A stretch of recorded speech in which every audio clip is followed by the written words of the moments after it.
사도신경하심으로 신앙 고백하겠습니다. 전능하사 천지를 만드신 하나님 아버지를 내가 믿사오며 그 외아들 우리 주 예수 그리스도를 믿사오니 이는 성령으로 잉태하사 동정녀 마리아에게 나시고 본디오 빌라도에게 고난을 받으사 십자가에 못 박혀 죽으시고 장사한 지 사흘 만에 죽은 자 가운데서 다시 살아나시며 하늘에 오르사 전능하신 하나님 우편에 앉아 계시다가 저리로서 산자와 죽은 자를 심판하러 오시리라. 성령을 믿사오며 거룩한 공회와 성도가 서로 교통하는 것과 죄를 사하여 주시는 것과 몸이 다시 사는 것과 영원히 사는 것을 믿사옵나이다. 아멘.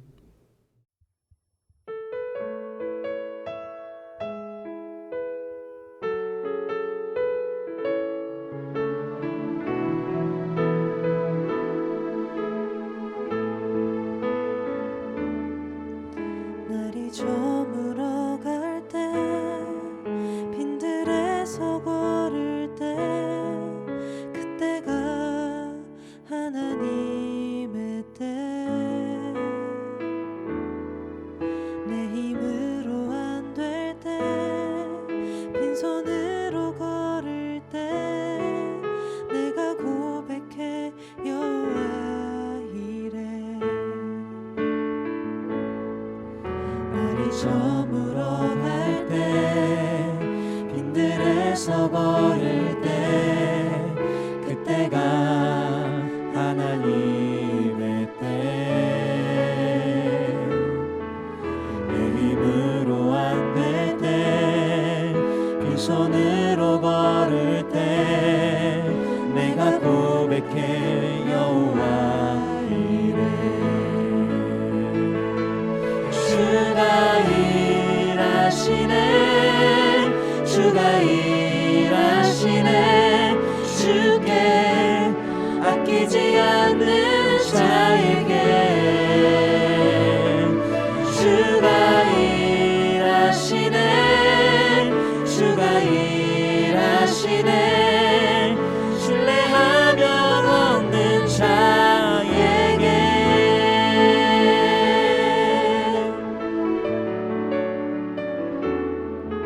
우리 모인 이곳에 주님 함께 계시네 누리네 아버지 은혜 적은 떡과 물고기 내 모든 걸 드릴 때 모두 고백해 여호와 이래 주가 일하시네 주가 일하시네 주께 아끼지 않는 자에게 주가 일하시네 주가 일하시네 신뢰하며 얻는 자에게 주가 일하시네 주가 일하시네 주께 아끼지 않는 자에게 주가 일하시네 주가 일하시네 신뢰하며 걷는 자에게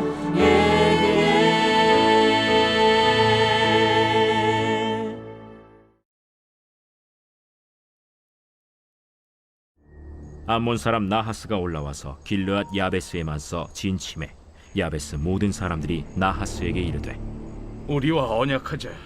그리하면 우리가 너를 섬기리라. 암몬 사람 나하스가 그들에게 이르되 내가 너희 오른 눈을 다 빼야 너희와 언약하리라. 내가 온 이스라엘을 이같이 모욕하리라. 야베스 장로들이 그에게 이르되 우리에게 이랫동안 말미를 주어 우리가 이스라엘 온 지역에 전령들을 보내게 하라. 만일 우리를 구원할 자가 없으면 내게 나아가리라. 이에 전령들이 사울이 사는 기브아에 이르러 이 말을 백성에게 전하매 모든 백성이 소리를 높여 울더니 마침 사울이 밭에서 소를 몰고 오다가 이르되 백성이 무슨 일로 우느냐? 그들이 야베스 사람의 말을 전하니라. 사울이 이 말을 들을 때 하나님의 영에게 크게 감동되매 그의 노가 크게 일어나 한결이의 소를 잡아 각을 뜨고 전령들의 손으로 그것을 이스라엘 모든 지역에 두루 보내어 이르되 누구든지 나와서 사울과 사무엘을 따르지 아니하면 그의 소들도 이와 같이 하리라. 하였더니 여호와의 두려움이 백성에게 임하매 그들이 한 사람같이 나온지라. 사울이 베색에서 그들의 수를 세어보니 이스라엘 자손이 30만 명이요 유다 사람이 3만 명이더라.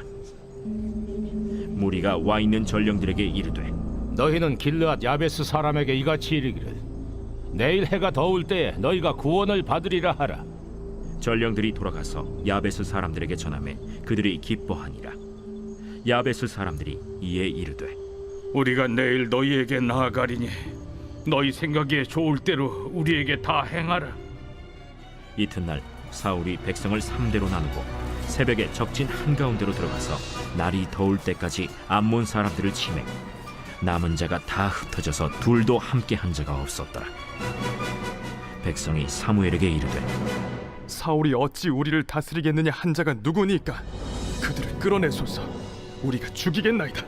사울이 이르되 이날에는 사람을 죽이지 못하리니 여호와께서 오늘 이스라엘 중에 구원을 베푸셨음이니라. 사무엘이 백성에게 이르되 오라, 우리가 길갈로 가서 나라를 새롭게 하자.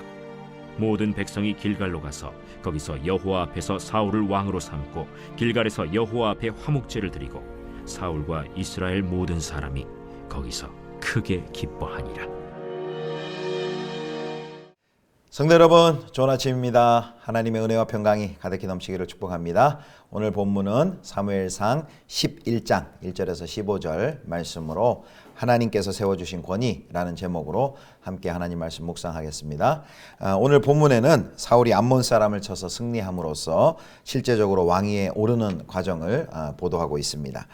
자, 먼저 1절부터 3절까지인데요. 암몬왕 나하스가 야베스를 공격하기 위해서 진을 펼칩니다. 야베스 사람들은 암몬을 섬기겠으니 언약을 맺자라고 제안을 합니다. 봉신조약 체결을 하자고 제안을 한 것이죠. 이제 사사 시대는 이스라엘이 이렇게 이방 민족의 지배를 받는 일이 종종 흔히 있었습니다. 그러나 암몬은 2절처럼 얘기합니다. 2절 암몬 사람 나하스가 그들에게 이르되 내가 너희 오른 눈을 다 빼야 너희와 언약하리라. 내가 온 이스라엘을 이같이 모욕하리라. 나하스는 길랏 야베스의 그 평화 조약,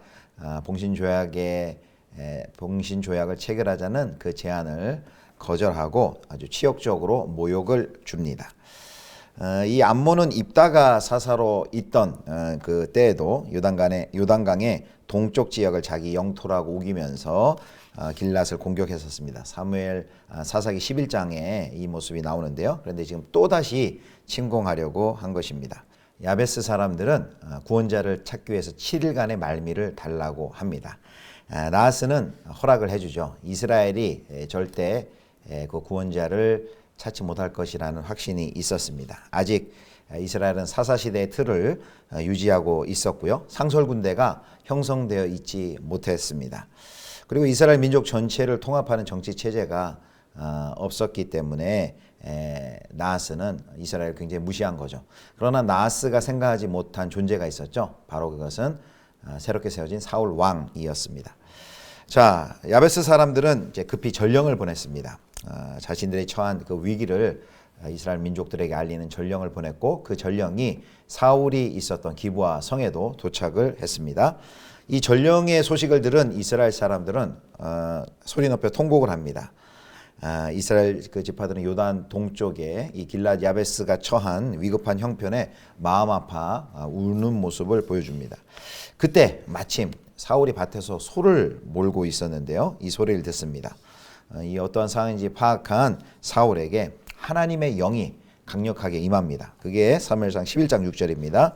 자, 6절 사울이 이 말을 들을 때에 하나님의 영에게 크게 감동되매 그의 노가 크게 일어나. 여기 감동됨에라고 번역한 히브리 단어가 찰라흐라는데요. 성경에서는 형통하다라고 번역도 했는데 여기서는 돌진하다라는 의미가 있습니다. 감동됨에 이렇게 하나님의 영이 그에게 이제 급습 돌진한 것이죠. 이 현상은 사사 시대에 사사들에게 일어나는 전형적인 현상이었습니다. 삼손이 하나님의 영의 돌진을 경험한 뒤에 사자를 찢거나 사람을 죽였죠. 우리 한번 보실까요? 사사기 14장 6절을 보겠습니다.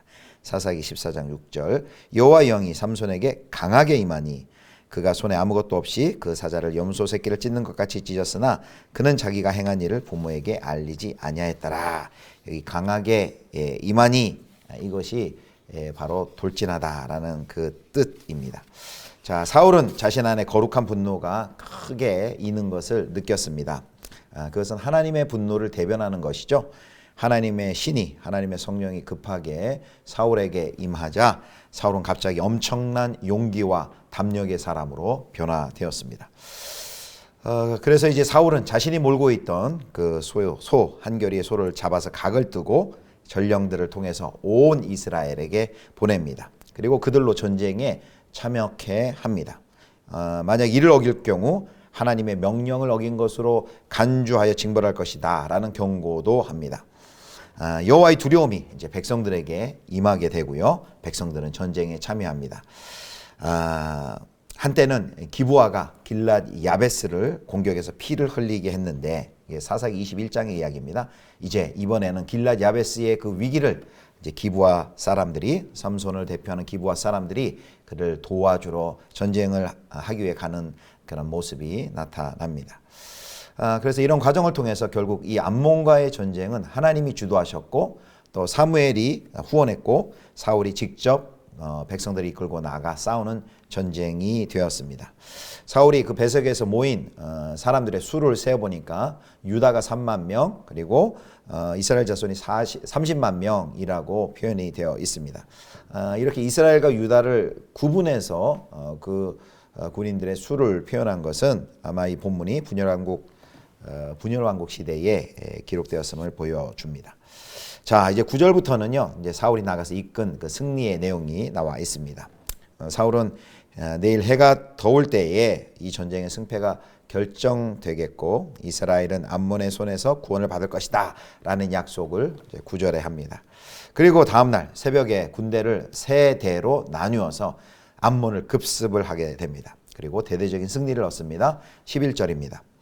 이튿날 사울이 백성을 3대로 나누고 새벽에 적진 한가운데로 들어가서 날이 더울 때까지 암몬 사람들을 치매 남은 자가 다 흩어져서 둘도 함께 한 자가 없었더라. 아멘. 새벽에 급습을 받은 암몬은 이제 뿔뿔이 흩어져서 패배하에 뿔뿔이 흩어져서 둘도 함께 한 자가 없더라라고 말을 합니다. 사울은 이 첫 전쟁에서 아주 혁혁한 성과를 올리면서 그의 지도자적인 모습을 드높이죠. 자, 이제 이 승리 후에 12절부터 15절에 보면 이제 사울이 왕으로 즉위하는 그 모습이 기록되어 있습니다. 사울의 승리에 고무된 백성들이 이제 사울의 통치를 반대하였던 그 사람들을 색출해내라라고 요구를 합니다. 그때 이제 미스바에서 사울 반대파들이 이렇게 얘기했죠. 이 사람이 어떻게 우리를 구원하겠느냐라고 사울을 이렇게 무시하는 그런 발언을 했었습니다. 하지만 승리한 사울은 그 자신을 의심하고 자신을 대적했던 무리에게 복수할 수 있었으나 관용을 베풉니다. 하나님께서 구원을 이루신 그 기쁜 날 형제를 죽이는 것이 마땅치 않다라고 말을 합니다. 그러면서 그때 이제 사울이 한 말 중에 그가 처음으로 여호와 하나님을 주어로 삼는 문장을 이야기합니다. 자, 13절입니다. 11장 13절. 사울이 이르되 이날에는 사람을 죽이지 못하리니 여호와께서 오늘 이스라엘 중에 구원을 베푸셨음이니라. 뭐라고 말합니까? 여호와께서 오늘 이스라엘 중에 구원을 베푸셨음이니라. 즉 자신이 암몬을 향해 거둔 승리가 여호와 하나님께서 주신 주도한 승리라는 것을 고백한 것입니다. 자신에게 임한 하나님의 그 성령의 역사를 통해 사울은 이제 그 하나님 중심적인 관점을 가지고 그 모든 상황을 해석할 줄 알게 되었습니다. 여기 사울이 복수를 할 수 있음에도 불구하고 자신을 반대하고 모멸했던 대적들 복수를 하지 않죠. 왜 그렇습니까?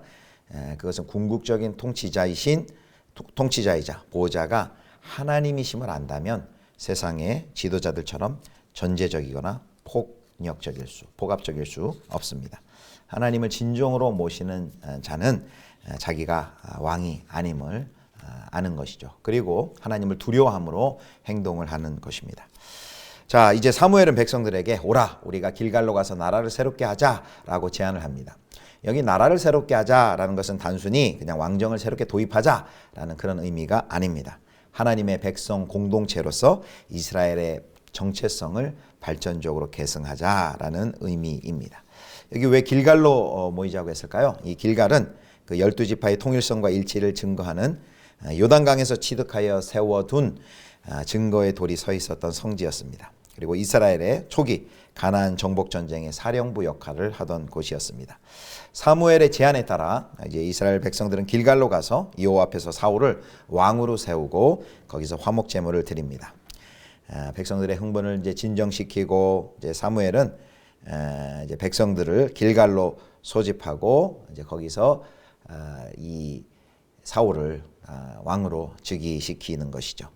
자, 11장 15절입니다. 자, 모든 백성이 길갈로 가서 거기서 여호와 앞에서 사울을 왕으로 삼고 길갈에서 여호와 앞에 화목제를 드리고 사울과 이스라엘 모든 사람이 거기서 크게 기뻐하니라. 특별히 이제 15절에도 그렇지만 여호와 앞에서라는 표현이 있습니다. 그것은 사울을 선택하신 여호와의 뜻에 순종하기로 결심하고 여호와께 서약했음을 의미하는 표현입니다. 이 암몬 족속과의 전쟁을 통해서 이제 사울은 이스라엘 지파들의 군사적 지도자로서 품격을 갖추고 있음을, 자격을 갖추고 있음을 이렇게 안팎으로 과시를 합니다. 자, 이렇게 해서 이제 제비뽑기를 통해 왕으로 뽑힌 사울은 이제 세 번의 과정을 거치죠. 제비뽑기를 먼저는 사무엘에서 도유 사건이 있었고, 제비뽑기를 통해서 이제 왕으로 뽑히고, 그리고 이 암몬과의 전쟁을 통해 왕권 획득을 하게 되는 이 3단계 과정을 거치게 됩니다. 이런 과정을 통해서 무엇을 보여주시는 걸까요? 하나님께서는 이스라엘 왕이 하나님의 다스림 아래 있도록 안전장치를 마련한 것입니다. 왕정 도입을 하나님께서 어쩔 수 없이 허락하시기는 하지만 그 왕의 임명과 옹립을 영적인 제사장과 또 예언자의 감독 아래 두심으로 이스라엘 왕정의 독특성을 확보하십니다. 이제 말씀을 정리하겠습니다. 오늘 하나님께서 암몬이 쳐들어오려고 하는 그 큰 이스라엘과 공동체의 위기, 그 치욕적인 상황을 사용하셔서 오히려 사울의 왕권을 세워주시는 계기로 사용하시는 것을 우리는 확인했습니다. 인간은 스스로 자기의 지혜와 힘을 다해서 상황을 모면해 보려고 하고 자기를 증명하고 싶어 하지만 그 유혹을 이겨내야 합니다. 하나님이 세워주셨다면 반드시 하나님께서 높여주실 것입니다. 그것을 알고 우리가 하나님을 신뢰함으로 우리에게 맡겨진 그런 모든 일들을 성실하게 감당해야 할 것입니다. 사랑하는 성도 여러분, 오늘 말씀과 같이 하나님의 영에 감동되고 하나님의 일하심을 굳게 믿고 또 하나님께 온전히 순종하시는 저와 여러분 되실 수 있기를 주님의 이름으로 축원합니다. 기도하겠습니다. 하나님 아버지, 우리도 하나님의 성령으로 감동되게 하여 주시고 또 하나님을 두려워함으로 또 하나님께서 맡겨주신 그 모든 일을 성실함으로 감당할 수 있도록 도와주옵소서.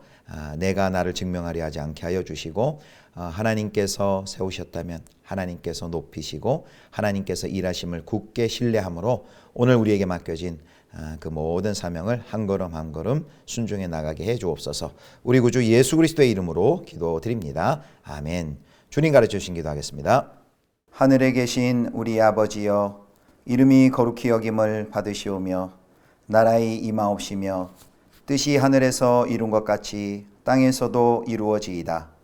오늘날 우리에게 일용할 양식을 주옵시고 우리가 우리에게 죄 지은 자를 사하여 준 것 같이 우리 죄를 사하여 주옵시고 우리를 시험에 들게 하지 마옵시고 다만 악에서 구하옵소서. 대개 나라와 권세와 영광이 아버지께 영원히 있사옵나이다. 아멘.